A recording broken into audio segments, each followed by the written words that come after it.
High বন্ধুরা, তোমরা সবাই কেমন আছো? আমার একটা ভিডিওতে তোমাদের স্বাগত। তো দেখো, আমাদের দোল পূর্ণিমার দিনকে আমাদের পাড়ায় একটা পুজো হয়েছিল, শিব দুর্গা পুজো। আমি আগেও ভিডিওতে তোমাদের দেখিয়েছি। তো সন্ধেবেলা হয়েছিল প্রোগ্রাম, ছোট ছোট বাচ্চাদের নাচ গান, আর সাথে হয়েছিল পুতুল নাচ। তো সেটাই তোমাদের আমি এখন দেখাবো।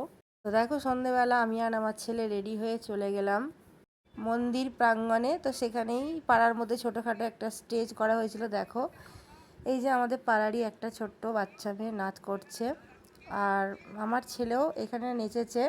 কিন্তু আমি নাচটা এখন দিতে পারিনি, নাচটা দিলে ভিডিওটা খুব বড় হয়ে যেত।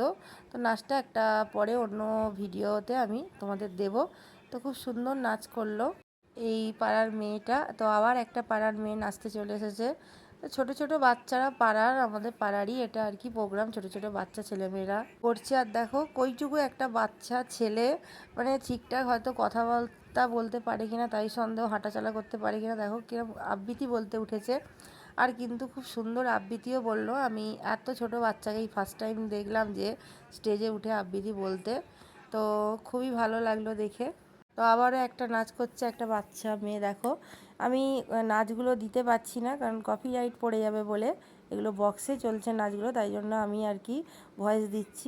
প্রতিটা নাচই খুব সুন্দর করছে। এটা একটা হাড়ে রেড়ে গান আছে, রবীন্দ্রসঙ্গীত, হাড়ে রেড়ে গানে নাচ করছে। দেখো, এই নাচটাও খুব সুন্দর হয়েছে, আমার তো খুবই ভালো লেগেছে। আরও নাচ আছে। দেখো, এখানে একটা নাচ হচ্ছে, এটা একটা হিন্দি গানের নাচ করছে। তো আমি সবটাই তোমাদের ভিডিও করে একটু একটু করে দেখাচ্ছি। আর এইখানে পুতুল নাচ হবে, তার আর কি প্রস্তুতি চলছে স্টেজে। তো এই মেয়েটার নাচটাই হচ্ছে লাস্ট নাচ ছিল। তারপর এবার পুতুল নাচ শুরু হয়ে যাবে। খুব সুন্দর হয়েছে পুতুল নাচটা। তো তোমরা সবাই দেখতে থাকো, আশা করছি তোমাদের ভালো লাগবে পুতুল নাচগুলো দেখতে।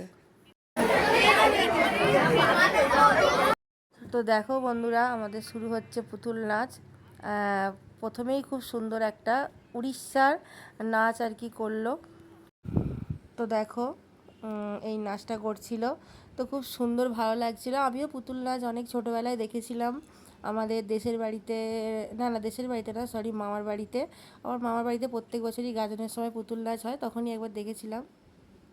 দেখো, এখানে খেলবো হোলি রং দেবো না, এই গানের হচ্ছে যে নাচটা করছে, দারুণ লেগেছে আমার সত্যি। এই নাচটা খুব ভালো লেগেছে। দেখো, এটা রাধা কৃষ্ণ স্টেজে করেছে। তো দেখো, আমি তো একদম সামনেই বসেছিলাম, কিন্তু পর্দা দেয়া ছিল সামনে, ওই জন্য পুরোটা দেখতে পাওয়া যাচ্ছে না, অর্ধেক অর্ধেক করে মানে দেখা যাচ্ছে আর কি।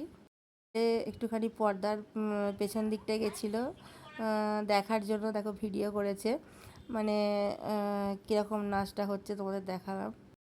হোলির দিনকে আমাদের শিব দুর্গার মন্দিরটা প্রতিষ্ঠা হয়েছিল, তার জন্য হোলির দিনকেই আর কি পুজো হয়। আর হোলির দিনকে সন্ধ্যেবেলা সাংস্কৃতিক অনুষ্ঠান হয়, আর তার সাথে খিচুড়ি আর আলুর দম ভোগ খাওয়ানো হয়। মানে যে যত লোক বাইরে থেকে আসবে, তো সবাইকেই খাওয়ানো হবে, সন্ধ্যেবেলা ভোগ গ্রহণটা হয়। তো দেখো, এখানে আবারও একটা নাচ হচ্ছে। তো এরপরে হচ্ছে নাচ হবে ছি ছি ছি। দেখো কি সুন্দরভাবে করছে, ছি ছি ছি, ছিঁড়ে ননি ছি। দেখো, এই নাচটা করছে, তো দারুণ লাগছে। তো আমি ছোটোবেলায় দেখেছিলাম, আমার অতটা মনে নেই। তো এখন আবার দেখে সত্যিই খুব ভালো লাগছিলো। দেখো, পুতুলগুলো কি সুন্দর নাচাচ্ছে, এগুলো তো লোকেরাই করাচ্ছে। তো কি সুন্দরভাবে মানে ফুটিয়ে তুলেছে দেখো নাচগুলো। আর আমিও দেখছি, তোমাদেরও দেখাচ্ছি সাথে সাথে। কেমন লাগলো তোমরা অবশ্যই কমেন্ট করে জানিও আমাদের পাড়ার শিব দুর্গা পুজোর পুতুল নাচ দেখতে। দেখো দেখো কি সুন্দর নাচগুলো করছে। তো এবার আমরা চলে গেছিলাম খেতে। খিচুড়ি, আলুর দম, চাটনি আর পাঁপড় খাওয়ানো হয়েছিল আমাদের পাড়াতে ভোগেতে।